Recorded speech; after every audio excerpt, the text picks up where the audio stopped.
হরে কৃষ্ণ, রাধে রাধে। মৌমিতা পরিবারে আপনাদেরকে জানাই অনেক অনেক শুভেচ্ছা ও অভিনন্দন। আজকের আলোচ্য বিষয়টি হচ্ছে রামনবমীর ব্রত মাহাত্ম্য কথা। শ্রোতা বন্ধুরা, আজকের এই ভিডিওটি আপনারা প্রথম থেকে শেষ পর্যন্ত মনোযোগ সহকারে শ্রবণ করুন, আপনাদের অনেক ভালো লাগবে। তাহলে চলুন বন্ধুরা, শুরু করা যাক রামনবমীর ব্রত মাহাত্ম্য কথা।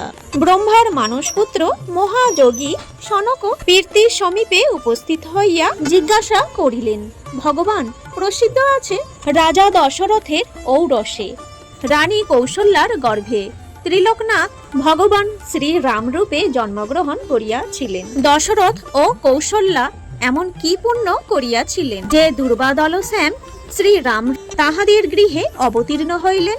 ব্রহ্মা কহিলেন, বৎস, তুমি জগতের কল্যাণার্থে অতি পবিত্র প্রশ্ন করিয়াছ, ইহার উত্তর দিতেছি, শ্রবণ করো।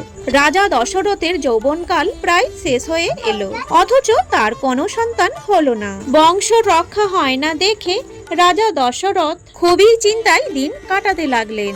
শেষে তার কুলপুরোহিত বশিষ্ঠদেব রাজাকে বললেন তার স্ত্রীকে সঙ্গে নিয়ে শিব দুর্গার মন্ত্র জপ করতে। রাজা দশরথ ও তাহার মহিষী পতিপরায়ণা কৌশল্যা ধ্যানমগ্ন হইয়া শিব দুর্গার মন্ত্র জপ করিয়াছিলেন। তাহাদিগের কঠোর তপস্যায় শশী শেখরের হৃদয় প্রসন্ন হল। তিনি তৎক্ষণাৎ রাজা ও রানীর পুরভোগে আবির্ভূত হইলেন। কৈলাসের পতিকে দেখিয়া রাজার আনন্দের সীমা রইল না।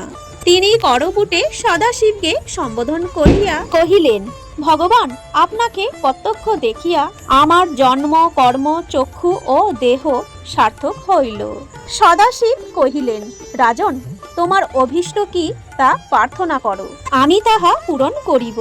রাজা কহিলেন, হে কৈলাসনাথ, আমি পুত্রাভাবে নিরন্তর মনোদুঃখে কালাতিপাত করিয়াছি। কি কার্য করিলে আমি পুত্ররত্ন লাভ করিতে পারি, আপনি তাহার উপায় বিধান করুন।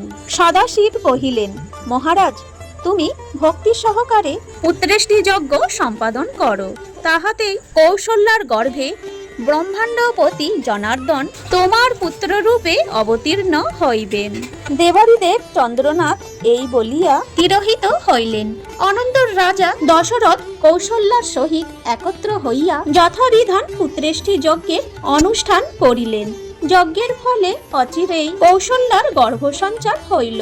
যথাকালে চৈত্র মাসের শুক্লপক্ষের নবমী তিথিতে পুনর্বর্ষ নক্ষত্রে শুভ লগ্নে শুভক্ষণে শুভ যোগে স্বয়ং জনার্দন শ্রী রামচন্দ্র রূপে আবির্ভূত হইলেন।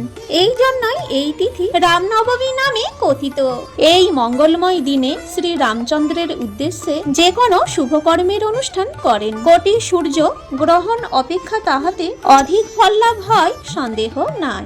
যে ব্যক্তি এই দিবসে উপবাসী থাকিয়া রাত্রি জাগরণ ও কীর্তিপুরুষের উদ্দেশ্যে তর্পণ করে, অন্তিমে ব্রহ্মধামে তাহার চিরবাস লাভ হয়। যদি এই পুণ্যতিথিতে নির্জনে বসিয়া দশমী তিথির আগমন পর্যন্ত ভক্তি সহকারে শ্রী রামচন্দ্রের উদ্দেশ্যে ইষ্টমন্ত্র জপ করা যায়, তাহা হইলে তার দ্বারাই পুরস্চরণ ক্রিয়া সম্পাদিত হয়। এইরূপ জপের পর দশমীতে ব্রাহ্মণ ভোজন করিয়া দক্ষিণা প্রদান করা কর্তব্য। জয় শ্রী রাম।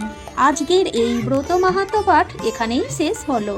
সকলেই ভালো থাকবেন, সুস্থ থাকবেন।